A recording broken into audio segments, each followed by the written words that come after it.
Welcome to the InfoMullet YouTube channel. If you enjoy this content, please like or share. And if you'd like to support the InfoMullet by becoming a mulleteer, visit us on Patreon. We appreciate your support. I did want to get to North Korea because a couple people asked last week, and there was concern. So the context is North Korea blew up a building, a jointly owned building between them and South Korea, and people were like, hey, what's going on? Now, of course, it wasn't World War III, because it's never World War III. And it turns out one of the reasons I don't jump into North Korean analysis is it's so opaque on what's going on there. There's only a few sources I really trust to get it right, and I'm willing to wait for them to come out and do the analysis. And one of those is 38 North. There's a link to their blog article. They did a terrific breakdown of the context of this blown up building. And what it is so North Korea launched this anti-propaganda campaign against South Korea. Not unusual, they do it. And the general pattern of North Korean behavior, remember, is to escalate tensions and ratchet back tensions and escalate and try and get advantage through this oscillating powder of increase and decrease. Now, there had been for 20 years an agreement that in the demilitarized zone, there'd be this joint cooperation building.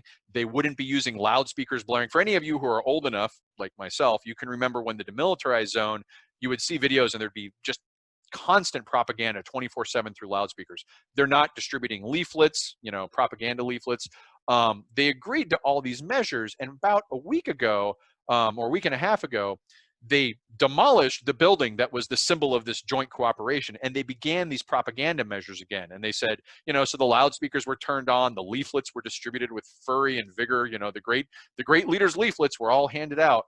There were also some military threats made at the time, and I think this is what people were reacting to. Is like, hey, they just blew up a building. They're now threatening to deploy troops into the DMZ and do exercise as well.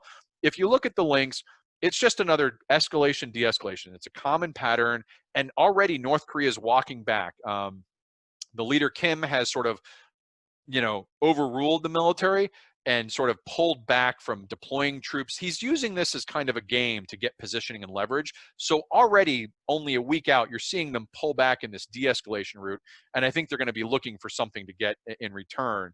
So I don't think North Korea is a huge risk of, it's the risk for North Korea. What keeps me up at night out of everything that goes on in North Korea are ballistic missile tests. If you see them launch another ballistic missile over the Pacific towards Japan or over Japan, remember, when they stopped doing their ballistic missile tests 2 years ago, I predicted we were about 4 to 6 ballistic missile tests from having to strike North Korea with a nuclear weapon, and I stand by that prediction. So what gets me hyperventilating is when they do ballistic missile tests, because those ballistic missiles are approaching the point where they can reach the continental United States. And at that point, you don't even have to aim the thing. You have a ballistic missile that hits somewhere in the US, you're going to have a problem. And the problem with North Korea is there's no way to de-escalate that with the artillery they have on the DMZ that's aimed at Seoul. There's no intermediate, with Russia, with Turkey, there's lots of intermediate steps between a catastrophic accident or an intentional provocation and a nuclear strike. In North Korea, none of those options exist. And so, what happens if they run a test and a ballistic missile by accident falls on Tokyo? Or what happens if we realize that they could put a nuclear weapon, which they're not quite at, but they're getting close, on a missile that could hit the United States? At what point and this is where it gets in, and I don't think this would be a Trump thing or a Clinton thing or Obama thing or a Bush thing, even Putin, at some point, as Korea gets to the ability to launch an intercontinental ballistic missile that can hit foreign countries, capitals outside their region, Russia, the US, elsewhere, and they can put a nuclear weapon on that, you're going to see people start to do a very hard calculus that says, how long can we tolerate this before we basically eliminate the threat? And by eliminate the threat, the only means of doing that at this point is a nuclear strike. So there you go. If you wanted to feel safe and sleep well at night, remember, don't worry about North Korea until they start doing ballistic missile tests again. Mick's talking about one of my concerns too. They hit Japan. Now, Mick, you said getting to the USA is a difficult task.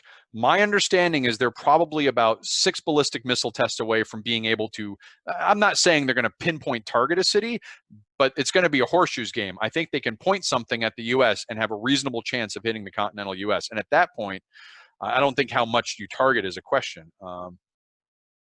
Mick's getting into discussion. I've done this. I know about the air missile defense systems.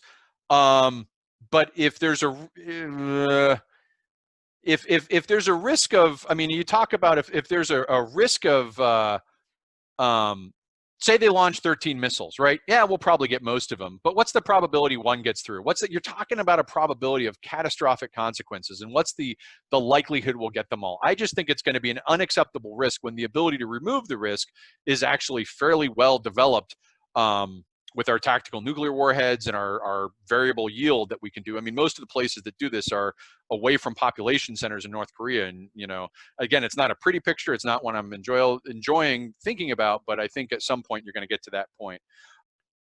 Thanks for watching the video. Hope you enjoyed it. If you'd like to follow the InfoMullet, visit us on Facebook or Twitter. And if you'd like notifications when we post new video content, click on the red subscribe button below the video. If you've ever wanted to become a mulleteer and support the InfoMullet, visit us on Patreon. We appreciate the support.